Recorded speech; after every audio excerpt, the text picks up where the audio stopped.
Hello, jovens! Olha eu aqui de novo, professora Deise, como vocês já conhecem.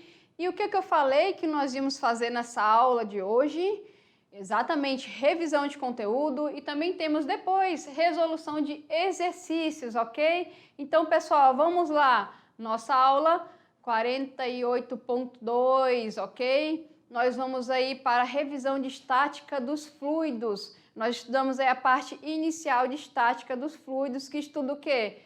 Forças que agem sobre os fluidos em repouso, né? E nós vimos que o fluido, ele é qualquer tipo de substância que flui de uma maneira espontânea. E nós vimos aí alguns exemplos, né? Então, o fluido aí é uma substância que pode escoar facilmente e que muda de forma sobre a ação de pequenas forças, ok? E nós vimos aí como orvalho é um exemplo de fluido, areia é o exemplo de fluido, mel, né, é o exemplo de fluido, aquele gás do isqueiro, água corrente, neve. Então, vocês podem perceber nesse caso o que nós vimos? Que exemplos de fluido geralmente estão relacionados ao estado da matéria líquido e gasoso, certo? Por quê? Porque líquido e gasoso são estados da matéria que têm uma melhor fluidez, não é, pessoal? Então, o que nós vimos? Estática dos fluidos, a gente vai estudar esses fluidos aí, que são os gases e os líquidos, em repouso, ok? O que nós vimos mais? Olha lá. O que foi visto mais? Nós vimos sobre pressão, não foi, pessoal? Nós vimos aí o conceito de pressão. Então, imagina que você tem aí um objeto, ok? Nesse caso aí, para pressão, nós consideramos um objeto sólido, tá bom? Este objeto sólido, ele exerce uma força sobre uma superfície, não foi isso? Deixa eu fazer um desenhozinho bonito aqui para vocês. Então, eu tenho uma superfície de apoio, certo? Essa superfície de apoio, eu vou apoiar aqui, ó, um objeto, ok? Deixa eu desenhar ele aqui quase 3D, né? Deixa eu tentar me virar aqui. Pronto.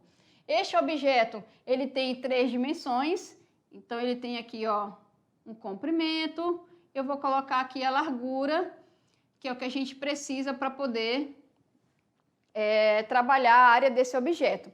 Então, esse objeto aí, ele tem uma certa massa e nesse caso, né, pessoal, ele está apoiado, ok? Se ele está apoiado, tem um peso aqui, não tem? Tem um peso, ok? Então, sobre essa superfície, está exercendo uma força que, nesse caso, é o peso do objeto. É claro que, se eu vier aqui em cima com a minha mão ou com o meu dedo e aplicar uma força, eu posso falar que eu tenho essa força, né? Mais essa força aqui sobre essa área aqui, correto? Então, a força, pessoal, ela pode ser ou o peso do objeto, ou, como eu fiz com o exemplo lá do meu passador no braço, né? Uma força aplicada aqui, ok? E a pressão, nós vimos que está relacionada ao quê? A pressão está relacionada à área. E nós definimos que pressão, com esse pezinho, é a força aplicada, ok? Pode ser qualquer força, tá bom? Aplicada numa determinada área, ok? E nós vimos, pessoal, que a pressão aqui é o pezinho, tá bom? F é a força e A é a área de contato. Nós vimos que pressão e força são diretamente proporcionais. Então, se eu aumentar a aplicação da força, eu aumento a pressão sobre a superfície. E se eu diminuir a aplicação da força, eu vou diminuir a pressão sobre a superfície. E nós vimos também que se pressão e área são inversamente proporcionais, isso significa que se eu aumentar a área de contato, eu vou diminuir o valor da pressão aplicada sobre essa área. E se eu diminuir a área de contato, eu vou aumentar o valor da pressão aplicado sobre essa área. Entendido, pessoal? Então, eu tenho, ó, diretamente proporcional e inversamente proporcional, essas grandezas aí, ok? Nós vimos também sobre massa específica ou densidade absoluta. Ambas as expressões querem dizer a mesma coisa. Lembrando que essa densidade aí está relacionada por massa do objeto, é aquela nossa massa em gramas, quilogramas, ok? E está relacionada ao volume, que são nossas 3 dimensões do objeto, que pode ser em centímetros cúbicos, metros cúbicos, ok? Entendido isso? E a densidade é representada por essa letrinha grega, que é o ρ, que é a densidade absoluta ou massa específica. Lembrando que massa específica é o ρ e massa do objeto é mzinho, tá bom, pessoal? Entendido isso? M é a massa do corpo, como eu falei, e V o volume deste corpo, ok? Olha só o spoiler aí, atividade de sala, mas pessoal, voltando aqui comigo rapidinho.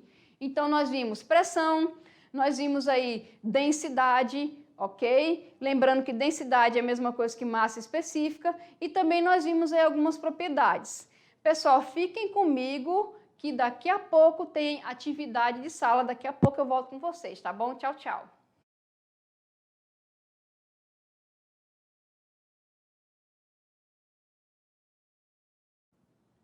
Olá, jovens, olha eu aqui de novo. E não dá nem para dizer o que eu vou fazer, né? Porque eu dei spoiler lá na aula de revisão. O que eu falei na aula de revisão? Ah, eu mostrei lá para vocês. O que nós vamos fazer hoje? Atividade de sala. Então, pessoal, vamos lá, olha só. Atividade de sala, ok? Nós vamos tirar as dúvidas e resolver exercícios, entendido? Então, sem perder tempo, vamos para o nosso primeiro exemplo e fazer as nossas aplicações do que nós vimos na aula de revisão, tá bom? Questão 1. Sabe-se que a pressão atmosférica em Vênus é cerca de 92 vezes maior do que a da Terra. Nossa, é uma pressão muito grande, ok? Pessoal, olha só, tem um desenho, né? Quem já assistiu, é um desenho antigo assim, eu não vou falar que é da minha época para não me entregar, né? Mas eu assistia muito, que é o Dragon Ball Z. Quando, por exemplo, lá o Goku, ele mudava de um planeta para o outro, ele se sentia pesadão, né? Ele se sentia pesadão. Mudava o quê? O valor de G. Também mudava a pressão. E aquilo ali era físico, tá, pessoal? Desenho também tem física, né? Então, lá a questão do Goku se sentir pesadão, por exemplo, tem muito a ver com o valor da gravidade e também tem a ver com a pressão, tá bom? Vamos continuar ali o nosso exemplo. Qual seria a altura da coluna de Mercúrio na experiência de Torricelli se ela fosse realizada naquele planeta? A experiência de Torricelli foi realizada na Terra, certo? Por Evangelista Torricelli. Lá em Vênus, essa pressão é 92 vezes maior que a da Terra. Então, se a experiência fosse realizada lá, qual seria a altura da coluna de Mercúrio? Então, vamos lá. Na Terra, a coluna de Mercúrio tem quanto? 76 centímetros de mercúrio, certo? Que é até uma unidade de pressão, tá bom? Sabendo que em Vênus a pressão atmosférica é 92 vezes maior, como é que nós vamos fazer, pessoal? A gente vai fazer essa divisão aí. Eu vou pegar a pressão lá, né, da nossa coluna de mercúrio aqui e vou dividir. O que aconteceu? 0,826 centímetros de mercúrio, tá bom? Então, a altura da coluna de mercúrio será de 0,826 centímetros, tá bom, pessoal? É bem pequenininha, tá? Aqui a gente fez lá 76, como a pressão lá é 96 vezes maior, a nossa coluna vai ser uma coluna bem menor, né? Então, vai ser 0,826 centímetros de mercúrio. Entendido isso? Então, está relacionado lá. Aumentou a pressão atmosférica, vai reduzir o tamanho da coluna na experiência de Torricelli. Entendido isso? Ok? E qual seria a altura da coluna de Mercúrio se a experiência fosse realizada na Lua? Lá em Vênus, como nós vimos aqui, deixa eu voltar, essa pressão aí é 92 vezes maior que a da Terra. Ok, eu aumentei a pressão, eu vou diminuir o valor da nossa coluna de Mercúrio, tá bom? E aqui na Lua, o que acontece na Lua? Na Lua não existe o que, pessoal? A atmosfera, portanto, a altura da coluna de Mercúrio seria nula, zero. Isso por quê? Porque pressão atmosférica, como nós vimos lá na aula passada, está relacionado o quê? Com massa de ar. Tem que ter o quê, pessoal? Atmosfera, ok? Como lá na Lua não tem, então quanto é que vai ser essa altura ali? Zero. Entendido isso? Vamos continuar, olha só. Vamos para outro exemplo, tá bom? Questão 2. Sabe-se que a densidade do mercúrio é de quanto? 13,6 gramas por centímetro cúbico. E a do etanol é de 0,8 gramas por centímetro cúbico. Lembrando, o que é densidade? Densidade da substância é a massinha, né? A massa da substância dividido por quem? Pelo volume. Então, aqui eu posso falar que a do mercúrio é 13,6 gramas a cada centímetro cúbico, ok? E a do etanol é menor, né, gente? É 0,8 gramas a cada centímetro cúbico, tá bom? Então, se eu vou colocar como exemplo aqui, ó, eu vou colocar aqui, ó, 13,6 gramas, 1 centímetro cúbico, tá? Só pra gente ter uma noção aí da densidade. O que ele está perguntando ali? A densidade do mercúrio é quantas vezes maior que a densidade do etanol. Então, a gente vai simplesmente aqui fazer uma relação de proporção. Eu vou pegar a densidade do mercúrio e vou fazer pela razão da densidade do etanol. Como é que vai ficar? Tá aqui, ó. Densidade do mercúrio, densidade do etanol. E essa ordem importa. Por que essa ordem importa? O que ele está perguntando aqui? A densidade do mercúrio é quantas vezes maior que a densidade do etanol. Então, ele falou primeiro quem? Densidade do mercúrio. Então, você coloca ela aqui, ok? E depois a densidade do etanol. Se ele tivesse perguntado a densidade do etanol é quantas vezes menor que a densidade do mercúrio, aí você colocaria a densidade do etanol aqui em cima, a do mercúrio aqui embaixo, ok? Mas ele perguntou o contrário, tá bom? O que a gente faz aqui? A divisão. Então, eu posso falar que a densidade do mercúrio sobre a densidade do etanol, a razão entre as duas é 17, né, pessoal? Então, aqui, ó, a densidade do mercúrio é 17 vezes maior que a densidade do, etanol. Entendido isso? E ali vocês podem observar, deixa eu apagar para vocês verem, que eu acabei de colocar ali, ó, o que eu falei para vocês. Densidade do mercúrio, 17 vezes maior que a densidade do etanol. Entendido isso, pessoal? Ok. Então, quando ele pergunta a densidade, quantas vezes é maior ou menor que a outra, é só você fazer a razão entre as duas densidades. Entendido isso? O mercúrio possui, como eu falei, uma densidade 17 vezes maior que a do etanol, tá? Então, se você quiser comparar a densidade do mercúrio com qualquer outra densidade, de qualquer outra substância, é só você pegar a densidade do mercúrio e dividir por essa densidade dessa outra substância, ok? Dessa razão, você vai ter um número, você deixa do mercúrio aqui e passa a outra multiplicando, aí você vai saber quantas vezes a densidade do mercúrio é maior que a densidade de outras substâncias, mas depende do valor, tá bom, pessoal? Vamos continuar, olha só. Aqui ele pergunta na letra B, qual seria a altura da coluna líquida na experiência Torricelli se ela fosse realizada com etanol ao nível do mar e não com mercúrio, né? Então vamos fazer aí com etanol. Como a densidade do mercúrio é 17 vezes maior que a densidade do etanol, podemos relacionar a altura da coluna líquida com a densidade. Então, sabemos que quanto menor a densidade do material, maior a altura da coluna líquida. Não é isso, pessoal? Nós vimos isso na questão anterior, que nós vimos que a densidade lá em Vênus é 92 vezes maior. Se a densidade é maior, vocês viram que a coluna fica pequena. Aqui é o contrário, né? Se eu tenho uma densidade menor, eu aumento a coluna. É inversamente proporcional, como eu falei para vocês. Então, tá ali que seria a altura do etanol, é 17 vezes a altura da coluna lá do outro líquido do mercúrio, tá bom? Então, aqui é inversamente proporcional. Entendido, pessoal? Ok? Vamos aqui, ó, fazer um cálculozinho. 1 metro tem 100 centímetros. Então, eu teria que multiplicar ali, ó, 17 por 76, que é 76 centímetros, né, de mercúrio. Eu teria ali 1.292 centímetros, transformados em metros, que eu já deixei ali no cantinho o valor da transformação do metro, é só a gente fazer a nossa divisão, né? Então, a altura ali seria de 12,92 metros, ok? Então, ali nós vamos mostrar a relação entre a densidade e a altura da coluna, certo? Aumentou a densidade, como lá de Vênus, que é 92 vezes maior, eu diminuí a altura da coluna, ok? Ali o que aconteceu? Como eu diminuí a densidade, ou seja, a densidade lá do Mercúrio é maior que a outra, né? Nós vimos pela razão 17 vezes mais. O que eu vou estar fazendo com a altura? É o inverso, né, gente? Eu vou estar aumentando, entendido isso? Então, vamos lá para mais um exemplo.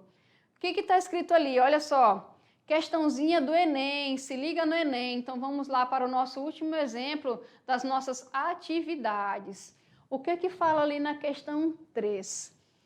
Suponhamos que você possua 60 kg de massa de uma substância cujo volume por ela ocupado é de 5 centímetros cúbicos. Então, vamos lá, eu tenho uma massa, ok, 60 gramas, e essa substância aí ocupa um volume de 5 centímetros cúbicos, ok? Calcule a densidade absoluta dessa substância nas unidades. Vamos lá, o que ele está pedindo? Gramas por centímetro cúbico e quilogramas por metro cúbico, ok? Então, vamos lá, pessoal. O que ele está querendo? Densidade absoluta, que também nós conhecemos pelo quê? Exatamente, massa específica, não é isso? Massa específica. Para eu calcular a densidade absoluta ou a massa específica, eu preciso da massa do meu objeto e também preciso de quem? Do volume desse meu objeto. Por quê? A densidade absoluta ou a massa específica, que é representada pela letra ρ, é justamente a massa do meu objeto dividido por quem? Pelo meu volume. Então, se eu dividir essas duas grandezas, eu vou encontrar uma terceira grandeza, que é a densidade absoluta. Vamos identificar. Lá no meu enunciado, eu tenho que a massa vale quanto? 60 gramas. Eu tenho o quê? Que o volume vale quanto? 5 centímetros cúbicos. Não é isso, pessoal? E fala aqui, volume. Para eu achar essa densidade, então o que eu vou fazer? Eu vou simplesmente pegar 60 gramas e vou dividir para 5 centímetros cúbicos, ok? Quando eu fizer isso, eu vou obter o quê? A primeira unidade, que é grama por centímetro cúbico, não é isso? Então, vamos ver como é que fica. Deixa eu apagar aqui, para a gente ver como é que fica. Espera aí. Vamos lá, tá ali, olha só. Dados, massa 60 gramas e volume 5 metros cúbicos. Eu vou fazer ali que a densidade, como eu falei para vocês, massa dividido para volume, ok? E aqui nós podemos ver que o volume, ele é inversamente proporcional à densidade, tá bom? Eu vou dividir ali 60 por 5 e eu vou obter primeiro 12 gramas por centímetro cúbico, ok? Então, eu tenho isso aqui, ó, se a gente for observar na letra A e na letra D, ok? Para eu descobrir a alternativa certa, eu vou pegar lá na segunda unidade que ele pediu. Ele pediu em quê, pessoal? Grama por centímetro cúbico e também quilograma por metro cúbico, não é isso? Vamos voltar aqui para conferir, olha só. E quilograma por metro cúbico, tá? Na aula passada, nós vimos uma relação que faz a transformação, deixa eu só colocar a resposta aqui de novo, que faz a transformação de grama por centímetro cúbico para quilograma por metro cúbico. Que relação é essa? Vamos lembrar aqui, ó, massa específica, vamos fazer aqui a relação, olha só. O que foi feito aqui, galerinha? Professor, isso aqui tá bem complicado, né? Mas olha só, vamos lá. Eu tenho aqui 12 gramas, não é isso, por centímetro cúbico. Então tá aqui, ó, 12 gramas, ok? 12 gramas, deixa eu colocar aqui, por centímetro cúbico. O que foi feito aqui, pessoal? Uma transformação de unidade, tá? A gente fez uma transformação de unidade aqui, ó, você simplifica aqui e você fica com 12 vezes 10 a terceira. Lembrando que isso aqui, galerinha, veio de uma relação que a gente fez na aula passada, que grama por centímetro cúbico corresponde ao quê? A 10⁻³ quilograma por metro cúbico. Ah, professor, então não precisa fazer todo esse cálculo aqui para achar. Se você tem essas duas unidades, galerinha, não. Ó, grama por centímetro cúbico, quilograma por metro cúbico. O que a gente pode observar aí? Que eu pego o valor de grama por centímetro cúbico e acrescento quem? 10⁻³, não é isso? E essa relação aqui, ó, a gente viu lá no slidezinho na aula passada. Então, 1 grama por centímetro cúbico possui 10⁻³ quilograma por metro cúbico. Entendido isso? Então, aqui, ó, eu posso fazer por esse método, se eu quiser treinar aí a minha transformação de unidades em matemática, ou simplesmente eu posso lembrar dessa relação aqui e substituir, ó. O 12 permanece, coloco 10⁻³ e kg por metro cúbico. Logo, a gente fica aqui com qual alternativa? A D. É positivo, né? E aqui tá errado porque é o quê? Negativo. Entendido isso, pessoal? Então, olha só. Fiquem comigo que na próxima aula tem mais, tá bom? Tchau, tchau.